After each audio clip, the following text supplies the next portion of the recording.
Today, 71% of US adults are overweight. Scarier than that is now 40% of all US adults are classified as obese. Now, in 1970, 1 in 30 Americans was classified as obese. Today, the number is 1 in 3.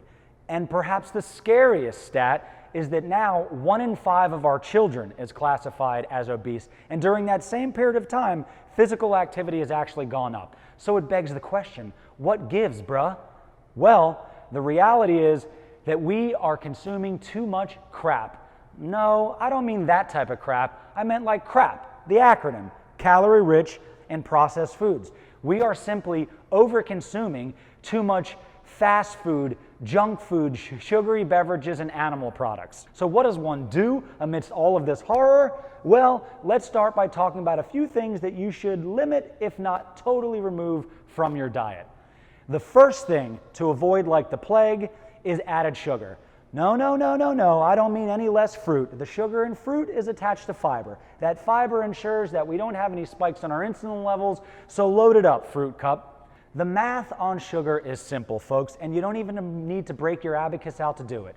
Added sugar equals added calories. Added calories equal added fat hanging over our board shorts, boys. Now, the American Heart Association recommends that a healthy human man consume no more than 36 grams of sugar per day, and ladies, you only get 20. Well, a 32-ounce Coca-Cola has 86 grams of sugar. That's nearly 300% more sugar than any healthy human being should consume in an entire 24-hour period. And don't be fooled by sodas that aren't sweetened with natural sugar, because they often use high fructose corn syrups. High fructose corn syrups are even worse. You see, natural sugar at least does one thing. It tells our brain to release insulin, and that insulin makes us feel full. This Snickers bar here has 54 grams of sugar. You guessed it, that's almost 300% more sugar than any healthy human being should consume in an entire 24-hour period. And this little bar of Snickers also has 500 calories, which is virtually 1/3 of all of the calories a healthy human being should consume in an entire 24-hour period. And virtually every children's cereal on the shelf today has this much sugar, if not more. We simply have to do better.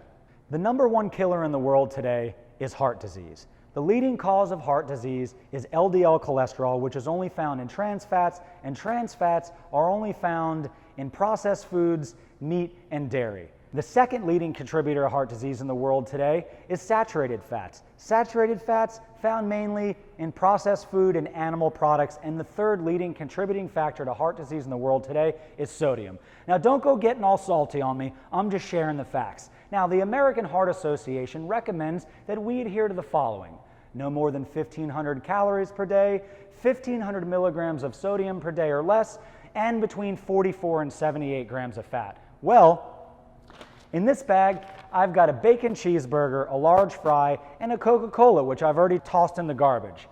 Let's go over the macros. 1,500 calories, there's your entire daily limit.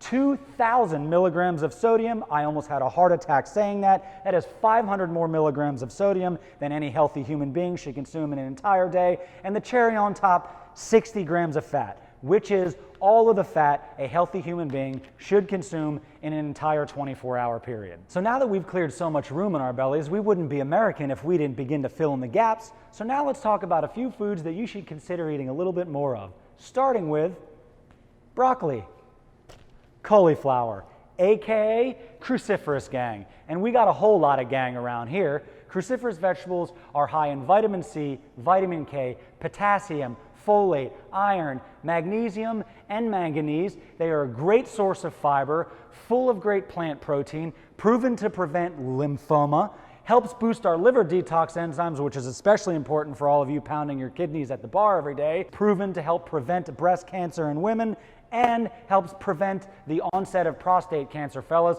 and we must protect our junk at all costs. The next food that you should consider eating more of is berries, aka the healthiest fruit on earth. They are extremely high in antioxidants, they are anti-aging, and they are anti-cancer. The reality is that we eat too many pale and beige foods here in America.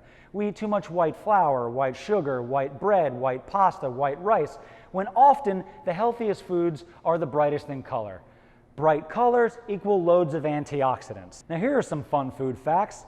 The healthiest berry on earth, the blackberry. Second healthiest berry on earth, the blueberry. A red onion, 76% more antioxidants than its ugly brother, the white onion. Red cabbage, 800% more antioxidants than its ugly brother, the green cabbage. Sweet potatoes are not only lower in calories, lower in carbohydrates, but they have substantially more vitamins and minerals than the white potato. So this should make your next trip down the produce aisle a little bit more eventful. The global death toll associated with our overconsumption of trans fats, saturated fats, salts, and sugar is at 14 million humans a year and climbing. No one is going to save us but us. We need to start making better food decisions together before we are dependent on big pharma's dope and doctor visits to just barely keep us alive and miserable. And if none of this interests you, you could just let Catered Fit do all the cooking for you. Thanks for tuning in, fam. It's been emotional.